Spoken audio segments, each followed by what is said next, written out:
Salut tout le monde! Aujourd'hui à Petit Jean joue, on jette un coup d'œil à Cacao, un jeu de placement de tuiles assez simple pour 2 à 4 joueurs qui a été publié en 2015 et qui avait même été considéré pour le prestigieux Spiel des Jahres. Alors sans plus tarder, allons voir comment on y joue. Alors c'est dans cette jungle extrêmement colorée que les joueurs vont commencer leur partie de cacao. Le cacao est en fait la matière première dans le jeu que les joueurs vont vendre pour obtenir des pièces d'or et le but du jeu, c'est d'être le plus riche en fin de partie. Alors vous voyez ici le plateau d'un joueur, c'est son village avec ses entrepôts de cacao. Et vous avez ici la configuration de début de partie où vous voyez 2 tuiles jungle. Donc ces tuiles jungle sont en fait les actions que les joueurs vont pouvoir effectuer dans la partie. Et c'est un jeu de placement de tuiles, donc les joueurs ont une pile de tuiles et sur ces tuiles vous allez avoir des ouvriers qui sont illustrés sur les extrémités comme ça. Donc on ne place pas de meeple dans cacao, mais bien des tuiles d'ouvriers et ça représente en fait ces ouvriers le nombre de fois qu'on va pouvoir effectuer les actions. Alors si un joueur place sa tuile ici par exemple de façon adjacente à la plantation de cacao et le marché, le joueur va pouvoir récolter une graine de cacao et s'il le souhaite vendre une graine de cacao à ce marché qui va lui rapporter 2 pièces d'or. Les joueurs ont toujours en main 3 cartes d'ouvriers et vous voyez qu'elles ont différentes dispositions. Donc ça va être important pour les joueurs de bien choisir comment les placer. Les joueurs vont placer à tour de rôle leurs tuiles d'ouvriers. Et évidemment, il faut que la jungle se développe et grossisse. Donc à chaque fois que les joueurs vont créer un vide entre des tuiles ouvriers, ils vont sélectionner une tuile jungle qui est disponible pour remplir ce vide. Donc dans ce cas-ci, il y avait 2 vides créés par des tuiles joueurs. Et le joueur qui est actif va pouvoir effectuer l'action de cette nouvelle tuile qui est placée en jeu. Donc le joueur par exemple avait placé sa tuile jaune ici, a créé un vide, a sélectionné une tuile de rivière et vient la placer là.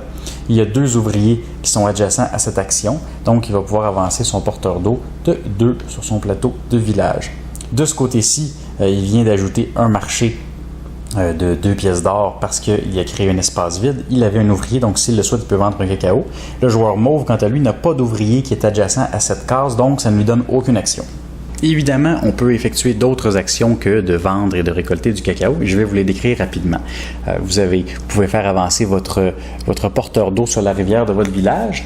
Et c'est important car si vous le laissez sur son espace initial, il va vous faire perdre 10 pièces d'or en fin de partie. Alors en le faisant avancer, vous pouvez accumuler jusqu'à 16 pièces d'or. Il y a quand même une différence de 26, donc c'est important à considérer.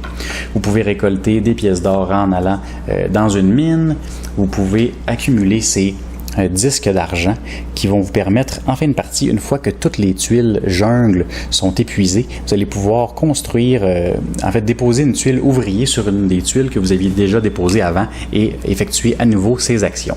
Donc vous allez pouvoir le faire seulement en fin de partie et ça se peut que ce soit la dernière action que vous allez faire. Et finalement, on a un petit aspect contrôle de territoire dans Cacao. Vous avez ces temples.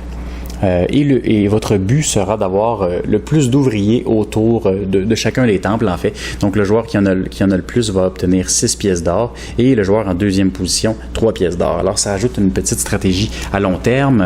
Vous aimeriez, évidemment, dans la mesure du possible, avoir quelques pièces d'or pour chacun des temples. Et c'est à peu près tout pour les actions. Alors, comme vous avez pu le constater, Cacao est un jeu assez simple. Les règles s'expliquent très facilement. Les gens comprennent rapidement le concept et les subtilités dans le placement des tuiles. Ce qui fait que c'est un bon jeu pour initier des nouveaux joueurs, des gens qui jouent un peu moins souvent. On peut jouer avec des enfants un petit peu plus jeunes et les joueurs qui sont un peu plus gamers vont apprécier l'expérience également. Malgré le choix d'action qui est assez limité, ça nous propose quand même des décisions intéressantes à faire. Donc, lorsqu'on fait notre placement de tuiles, on veut obtenir de bonnes actions, mais on veut éviter de créer des vides qui avantageraient nos adversaires, qui leur donneraient des actions supplémentaires. Malgré ça, même si on joue avec des gens qui pensent beaucoup avant de placer leurs tuiles, le jeu est assez bien équilibré et le hasard va faire que tout le monde devrait avoir quand même accès à des tuiles intéressantes. J'ai également aimé les tuiles temples et la combinaison des temples et des disques solaires en fait qui nous permettent de déposer des tuiles ouvriers par-dessus une qu'on aurait jouée plus tôt dans la partie et ça fait qu'en fin de partie on pourrait aller chercher une majorité dans un temple. Ça nous permettrait alors de chercher des points, des pièces d'or supplémentaires et d'en enlever à un adversaire. Donc ça ajoute un petit suspense pour la fin de partie. malgré tous ces points positifs, j'ai quand même mes réserves envers Cacao. Après plusieurs parties, je me disais que le jeu était relaxant, si vous voulez.